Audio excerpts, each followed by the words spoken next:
प्रणाम सुनीता जी।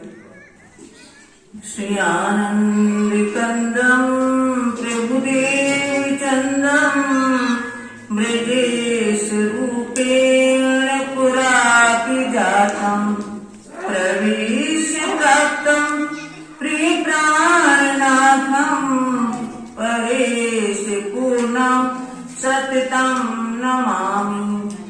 ब्रह्म प्रिया जागरणाय जाता सर्वस्वपाता भव सिंधु त्राता विज्ञान दाता निज धर्म दाता दीनेक बंधो शरणं प्रपद्ये दीनेक बंधो शरणं प्रपद्ये। श्रीवंदो सतगुरु चरण को करूं सप्रेम प्रणाम। अशुभ हरण मंगल करण श्रीदेव चंद्र जी नाम।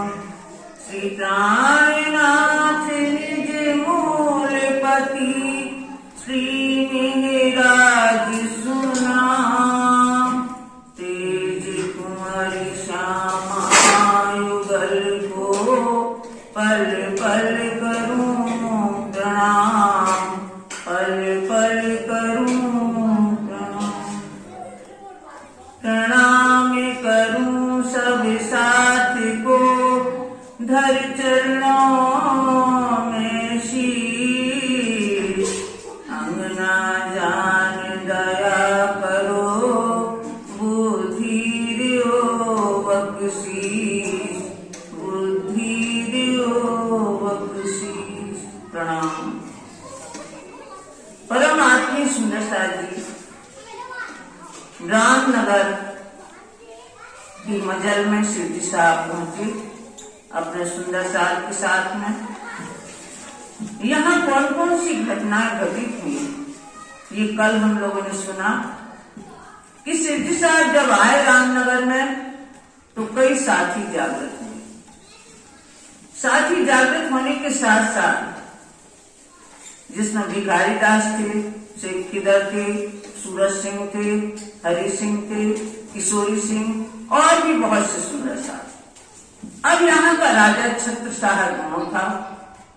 औरंगजेब ने जाना कि अब महामती श्री प्राणनाथ जी इस तरफ आ रहे हैं, तो उसने अपने सेनापति पुरदर खान को भेजा कि जाओ तुम उन बैरागी की खबर लो, उनकी सब जानकारी लेके आओ कि वो कैसे हैं, कहाँ से आए हैं, क्या ज्ञान रखते हैं, आदि आदि बातें सब आप जानकारी लेके आइए। पुरदर खान ने अपने प्रतिनिधि को भेजा शेख खिदर को।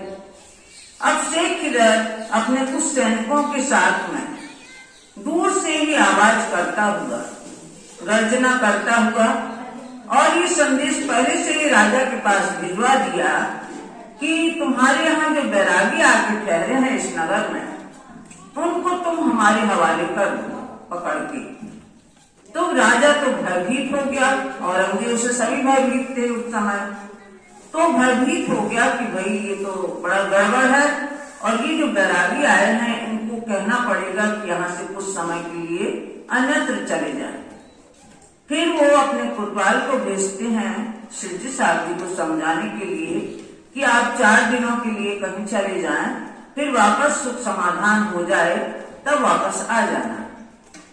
एक बार कोतवाल जाते हैं, शिवजी साहब जी कहते हैं कि आप लोग निश्चिंत रहें, वो आएगा तो हम इसी इंतजार में हैं, हम उसको समझाएंगे, उसको वाणी से समझाएंगे, दीन में लाएंगे और उल्टा वो मतलब पराजित होके जाएगा हमसे, हमारे बस होके जाएगा। इस तरह से वो कहते हैं कि आप लोग बेफिक्र रहें, हमारी तरफ से निश्चिंत रहें। दोबारा आता है कोतवाल, तब भी उनका यही जवाब रहता है। फिर सुवंशराय को भेजते हैं, सुवंशराय भी वही संदेश लाते हैं। शिवजी साहब जी का वही जवाब रहता है कि हमें तो इंतजार है कि किसी तरह औरंगजेब हमारे सामने आए और हमें पकड़े, हम तो उनके पास जाने के लिए तैयार हैं। इसलिए आप निश्चिंत रहें, आप लोग भयभीत ना हो। सुबंश राय भी चला जाता है और बातें करता है राजा से कि हमने बहुत समझाया, केवल बस मार नहीं लगाई और हमने हर तरह से बातों से समझाया, लेकिन वो नहीं माने।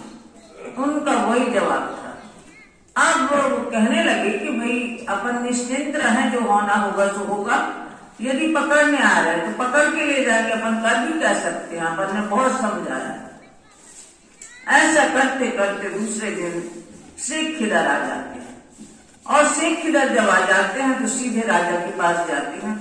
राजा से वही कहते हैं कि आप यहाँ जो बैरागी हैं वो हमें पकड़ के दो। राजा ने कहा आपका जो आदेश आया था वो हमने सिर चढ़ाया, सिर उधारित किया है, हम उसकी अनुज्ञा नहीं कर रहे हैं। आप उनको पकड़ने आए हैं तो पकड़ के ले जाइए, हम कोई मना नहीं करेंगे आपको, आप पकड़ के ले जाइए। अब ये जहाँ इन्हें ठहराया जाता है एक हवेली में, वहां जाते हैं शेख खिदर अपने सैनिकों के साथ में, और वहां के अधिकारी रामनगर के थे जिसमें भिखारी दास थे, ये पटवारी थे, दीवान कहा गया है उनको। तो ये भिखारी दास से सलाह करते कि भाई हमें अब क्या करना चाहिए, कैसे उनको पकड़ेंगे। भिखारी दास कहते पहले हमें जाने। हम जाते हैं तो इनके साथ में 2-3 साथी और गए, रघुनाथ भी गया और एक और गए। तो इस तरह से 2-3 बन के लोग जाते हैं सिद्धि साहब जी के पास, और उनको जाते ही पहले भिखारी दास प्रणाम करते हैं चरणों में उनके। प्रणाम करने के बाद कहते हैं कि हम आपको लेने आए हैं, हमको आपको पकड़ने आए हैं। तो उन्होंने कहा ठीक है, आप पहले हमारी बातें सुन लो, हमें जान तो लो, पहले जान लो हमें। तो अब वहां चर्चा होने लगी, और चर्चा केवल 1 घंटे 2 घंटे नहीं हुई, बराबर 3 दिन और 3 रात चर्चा हुई। वेदों का, श्रीमद् भागवत पुराण का और कुरान का। जो कुरान में इमाम मेहदी आने का लिखा था, जो कुरान में क़यामत के 7 निशानों का लिखा था, सब सिद्धि साहब जी ने स्पष्ट किया, क्योंकि उनके साथ में एक मुस्लिम भी आया। सब बताया कि सिद्धि साहब जी के स्वरूप में श्री इमाम मेहदी प्रकट हो चुके हैं। इन्हीं को हम विद्याग्रंथ बुद्ध निष्कलंक कहते हैं, और यही इमाम मेहदी स्वरूप है। ये सब उन्होंने स्पष्ट कर दिया। ये संतुष्ट होके 3 दिन और 3 रात के बाद जब गए शेख खिदर के पास, शेख खिदर से कहते हैं कि आज अद्भुत बात हुई, जो हम लोग मिल के आए हैं वो आखिरी जमान इमाम मेहदी है। आखिरी जमाने के खाविंद मालिक आ गए हैं इस संसार में। शेख खिदर पूछता है आपने कैसे जाना कि वो आखिरी जमान इमाम मेहदी है। तब उन्होंने सब ज्ञान जो सुना था संक्षेप में उनको कह सुनाया, और क़यामत के 7 निशान भी बताया उनको। इस तरह जब सब ज्ञान बताया, भागवत के प्रश्नों से भी बताया कि हर तरह से उन्हें संतुष्ट किया है। यदि आपको विश्वास ना हो तो आप भी चल के उनके दर्शन कर लीजिए। और इनकी गवाही, भिखारी दास की गवाही रघुनाथ और जो साथ में आया था उसने भी दी कि हाँ ये सत्य कह रहे हैं। हम लोगों को भी विश्वास है उस बात पे। फिर दूसरे दिन शेख खिदर तैयार होते हैं और कहला भेजते हैं कि हम आपके दर्शन के लिए आ रहे हैं। जब शेख खिदर जाते हैं अपने सेना के साथ में, तो ये भी जाके प्रणाम करते हैं और बैठ के सब सुनते हैं। जब सब सुनते हैं तो उसमें संतुष्टि होती है कि जो हमने सुना था अपने मित्र से वही पाया, यहाँ वही ज्ञान इन्हें भी मिला और इन्हें विश्वास होने लगा। इनका अटल विश्वास होने लगा महामती श्री प्राणनाथ जी के ऊपर। ये भी बराबर इन्हें चर्चा सुनी। अब चर्चा सुन के कहते हैं, अब चले जाते हैं सुन के। पहले दिन तो चले जाते हैं, दूसरे दिन राजा के पास जाते हैं कि हे राजा, तुम्हें धिक्कार है, तुम्हारे यहाँ ऐसा खुदा का बलि बैठा हुआ है और तुमने उनके दर्शन नहीं किए। बहुत कहा उसने शेख खिदर ने कि तुम्हारी बुद्धि को हम क्या कहें, तुम आज तक उनके दर्शन करने नहीं गए। फिर राजा कहता है कि ठीक है, आपने कहा, आप पहले ही कहते आ रहे थे, गर्जना करते आ रहे थे कि इन बैरागियों को हमें पकड़ करके दो। अब आप ऐसा कहने लगे, आप स्वयं पलट गए हैं, आप स्वयं उनके अधीन हो गए हैं, स्वयं उनसे प्रभावित हो गए हैं। अब इतना कह के शेख खिदर चला जाता है। राजा विचार कर लेता है कि हमें जाना है दर्शन करने, क्योंकि शेख खिदर ने कहा है, इस बात की तो पुष्टि करना है। अब शेख खिदर तीसरे दिन जाता है शिरडी साहब जी के पास में, कहता है कि हम आपके बाबत क्या लिखें, औरंगजेब बादशाह खुर्दल खान को क्या संदेश दे जाए। शिरडी साहब जी कहती हैं कि आपने हमें देखा है, आपने हमें सुना है, आपने हमें जाना है, पहचाना है, इसलिए आपने जैसा भी जाना है, जैसा भी हमारे ज्ञान को सुना है, वही तुम लिख दो और हम क्या बताएं, तुम्हें जैसा लगे वैसा ही लिखो तुम। ऐसा यहाँ से शेख खिदर ने खुर्दल खान को सब इनके बारे में लिखा, शिरडी साहब जी के बारे में। बहुत समय तक खुर्दल खान वहीं बना रहा रामनगर में और चर्चा सुनता रहा शिरडी साहब जी की। उनके साथ में जो साथी थे, सैनिक थे, वो भी शिरडी साहब जी के चरणों लगे और उन्हें भी धर्म पर विश्वास हुआ। सच्चा धर्म, दीन हकीकी जिसको कहते हैं, जिसको निजानंद संप्रदाय कहते हैं, इसमें बहुत से साथी आए। भिखारी दास उनको विदा करके, क्योंकि आप वो तो सरकारी मुलाजिम थे, तो वो चले गए शेख खिदर, और ये भिखारी दास उनको विदा करके वापस आ गए। अपने परिवार के सहित शिरडी साहब जी के पास आए दर्शन करने के लिए, और सब अपने निजानंद धर्म समर्पित हुए। और भिखारी दास फिर यहीं रह गए, शिरडी साहब जी की संगत में ही रहने लगे, सत्संग में। यहाँ इस घटना के बाद एक घटना और होती थी, मिर्गी की घटना हुई, महामारी की घटना, बहुत सुंदर साथ कर जाना हुआ यहाँ। फिर राज्य की कृपा से वो उसमें भी शांति हुई महामारी में। इस तरह सुंदर साथ जो दुविधा में थे, उनका मन साफ हुआ। अब यहाँ से ये घटना होती है। फिर आता है खुर्दल खान का जो एक रिश्तेदार था, वो आता है, चढ़ाई करता है और वो दौड़ता आता है। वो धमौली से दौड़ता हुआ आता है रामनगर की तरफ कि भाई जो बैरागी हैं इनको पकड़ के दो। अब राजा बहुत भयभीत होता है कि यहाँ तो एक न एक लाठी आती रहेगी, हम कहाँ तक इसका निपटारा करेंगे। फिर संदेश भेजते हैं शिरडी साहब जी के पास कि आप यहाँ से चले जाओ, हम बहुत भयभीत हैं, बहुत आतंकित हैं हम उसके कोप से, इसलिए आप यहाँ से अन्यत्र चले जाए। अब शिरडी साहब जी ने उसकी कहर भरी निगाह देखी कि भाई इसकी निगाह सही नहीं है और ये बहुत भयभीत है। उनने सोचा अब यहाँ रहना उचित नहीं है, और वहां से प्रस्थान करके गड़े तरफ आते हैं। बीच में बाग में भी कई लोगों से मुठभेड़ होती है, 5 लोग रात भर वाद विवाद करते हैं। वहां देवकरण भी आ जाते हैं, वो देवकरण भी समझाते हैं। शिरडी साहब समंजस सुना करके उनको प्रभावित करते हैं, और वो अपना अहोभाग्य समझकर प्रातः काल होने के पहले ही चले जाते हैं कि अच्छा हुआ, यदि हमसे कोई अन्याय हो जाता, यदि कोई हमसे गलती हो जाती तो हम अपने आप को माफ न कर पाते। इस तरह वो लोग भी अपनी भूल मानते हैं, चले जाते हैं। अब यहाँ गढ़ा में आते हैं। गढ़े का वृत्तांत अब सुनाया जाएगा। गढ़े की मजल में, गढ़े की मजल में जब गढ़े की मजल तक पहुंचे, क्योंकि उस समय पैदल यात्रा होती थी, बहुत दिन लग जाते थे कोई स्थान में पहुंचते पहुंचते।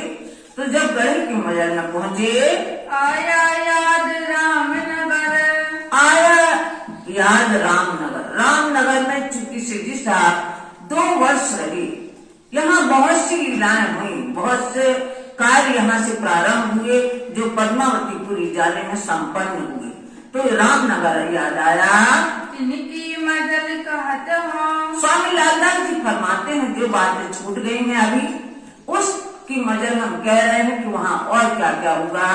सुनियो साथ खबर, फिर सुंदर साथ जी उसको सुनना कि रामनगर में और क्या क्या बातें हुई। सूरत से ईमान लाया, अब जो ठाकुरों में सूरज सिंह ईमान विश्वास लेके आए थे शिरडी साहब जी के स्वरूप पर और उनकी वाणी पर, देख के दीदार, इनके दर्शन करके जो विश्वास लाया था,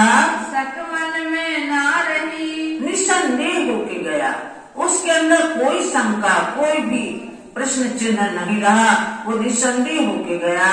देखा धनी निर्धार, उसको एकदम विश्वास हो गया कि ये परब्रह्म परमात्मा के ही स्वरूप है। ऐसा उसका विश्वास अटल हो गया। सुना तारतम्य ने, और सूरज सिंह ने सिद्धि साहब जी से तारतम्य मंत्र की दीक्षा ली। देखी अख सूरत, हक सूरत सिद्धि साहब जी के स्वरूप में उन्होंने परमात्मा के स्वरूप उन्होंने देखा। ये बात मैं किन से कहूँ, ऐसा मुझे जो आभास हो रहा है, जो मुझे अनुभूति हो रही है, मैं किससे कहूँ कि मैंने परमात्मा को देखा है इनके स्वरूप में। सूरज सिंह ऐसे सोचने लगे, ये बात मैं किसके आगे कहूँ। कौन ल्यावे प्रतीत, और कौन मेरी बात पर विश्वास लाएगा। जिस तरह से सदगुरु श्री देवचंद जी को जब निजानंद की प्राप्ति होती है तो वो सोचते हैं मैं ये किसको बताऊं, अपने आनंद की बात मैं किसको बताऊं।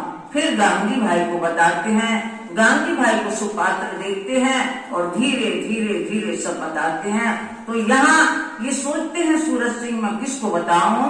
गया दीवान देवकरण पे, आज ये सूरज सिंह दीवान देवकरण के पास गए, उनसे अपने मन की बात कही।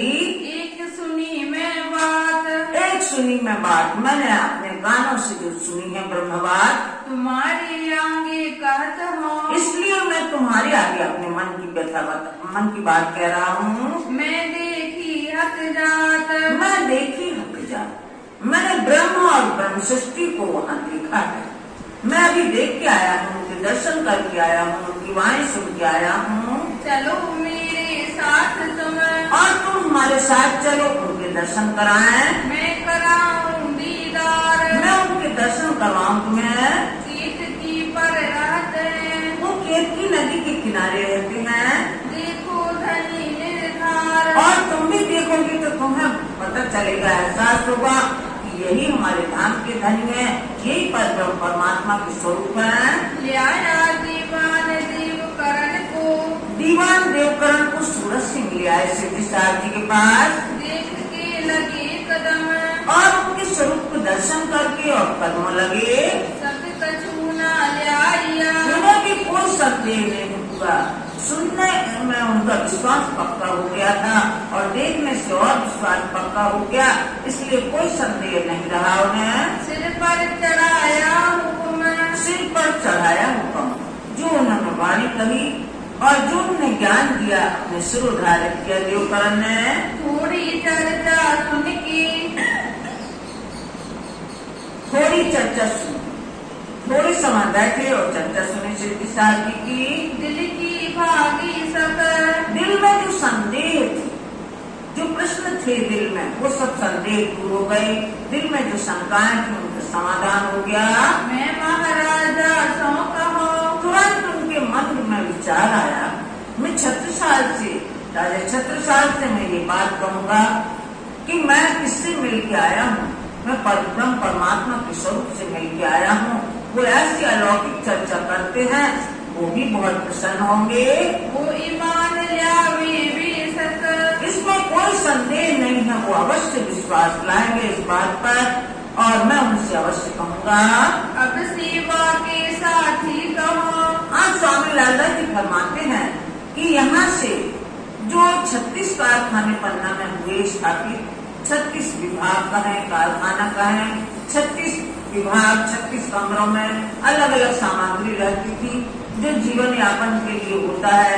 कहीं अनाज की व्यवस्था, तो कहीं बर्तनों की, तो कहीं वस्त्रों की, तो कहीं रुई आदि की, ये सब। तो यहाँ से जो सेवा के साथी हुए उनके नाम सुनिए।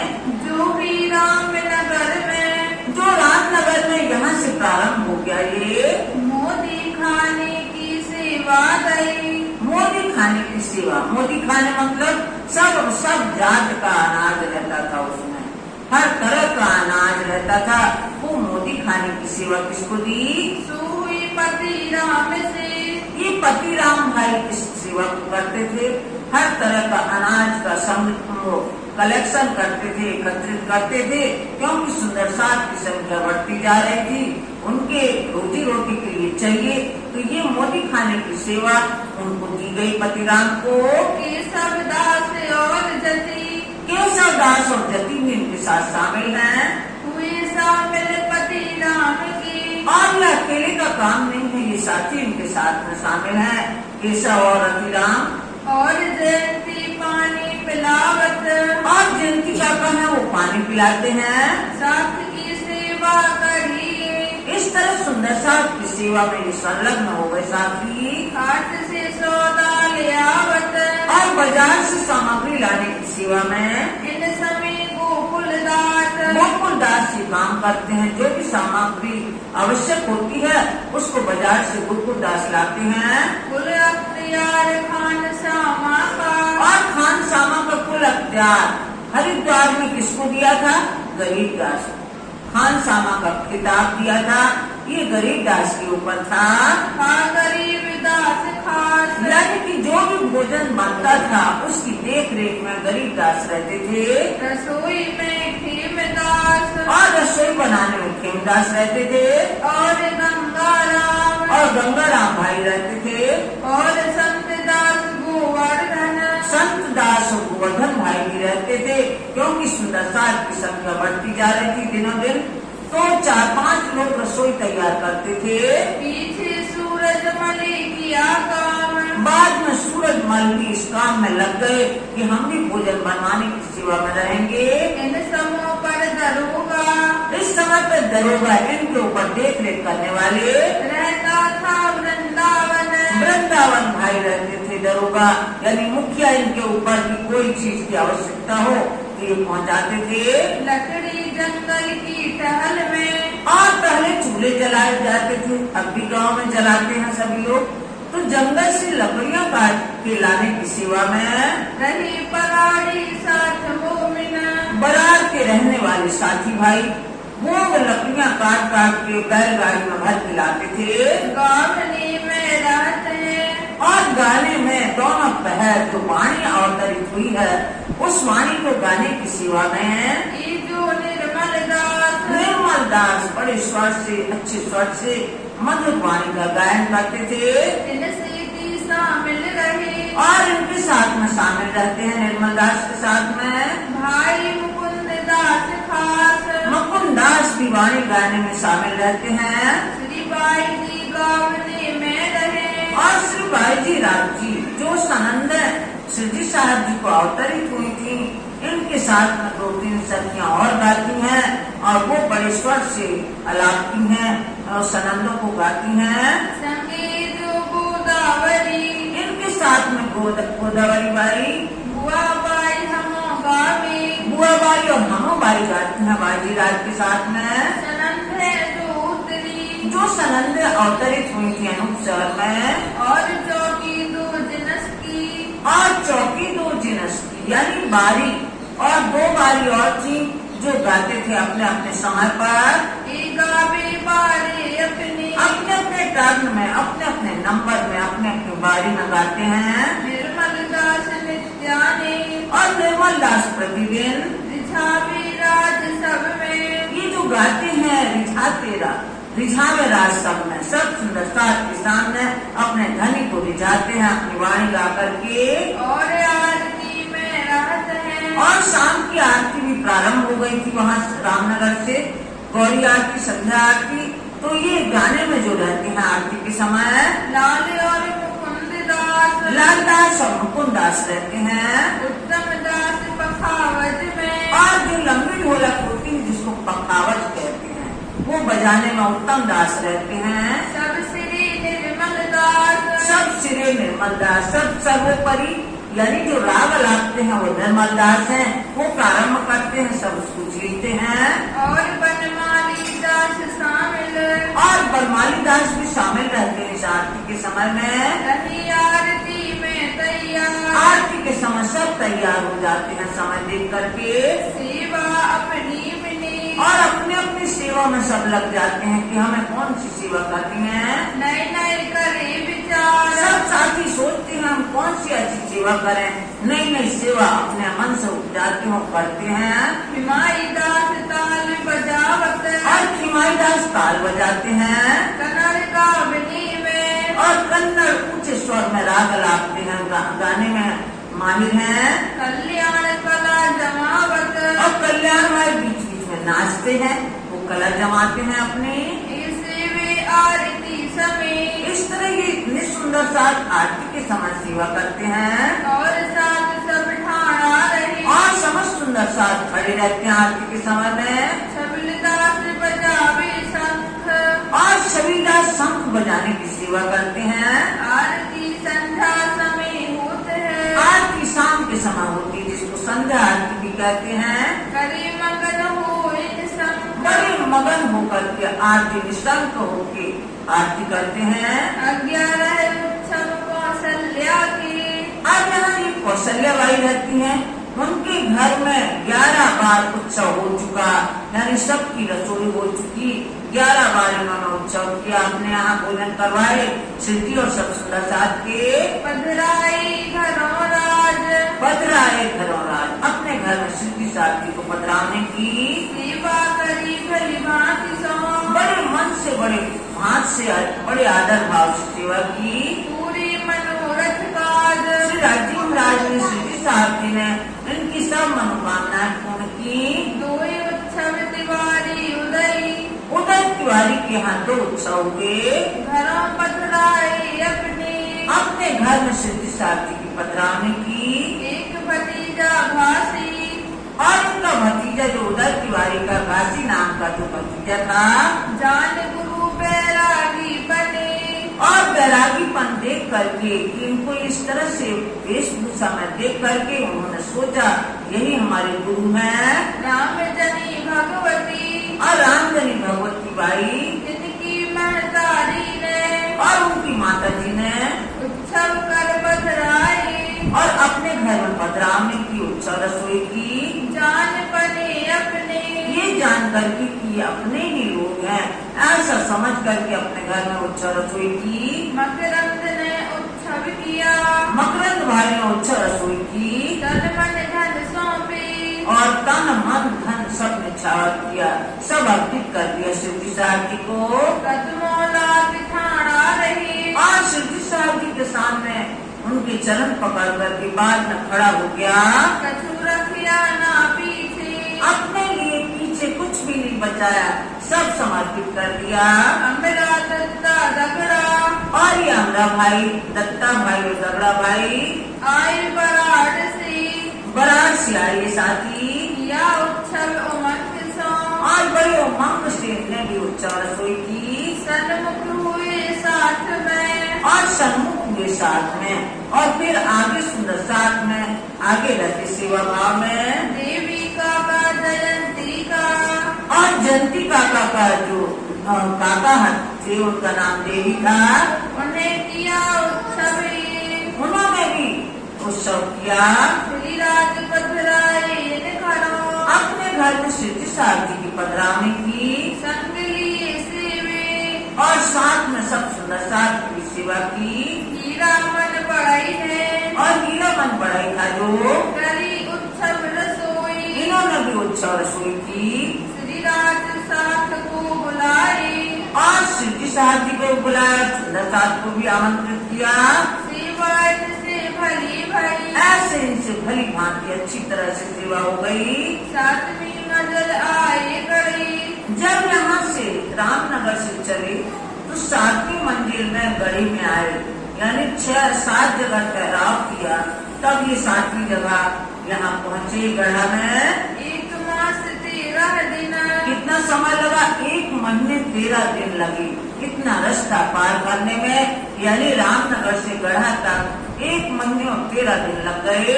हुक्म हुआ श्री राज का हुक्म हुआ श्री राज का, ऐसे धामधनी का हुक्म हुआ। जाओ सुल्तान पे मोमिन सिद्धि साहब जी ने कहा लालदास से कि आप सुल्तान के पास जाओ, यदि वो सकुमार है तो अवश्य अपनी बात सुनेगी, फिर से संदेश लेके जाओ। गढ़ी में आई मिली और गढ़ा के बीच में आकर के मिलती हैं बाई धर्मा डोकरी आकर के मिलती हैं। ये अष्टपहर की सेवा में छोटी छोटी फूल के सुंदर रोटियां बना बना के सिद्धि साहब जी के पास लाती हैं भोग लगाने के लिए। ऐसे धर्मा डोकरी रोटी खिलाने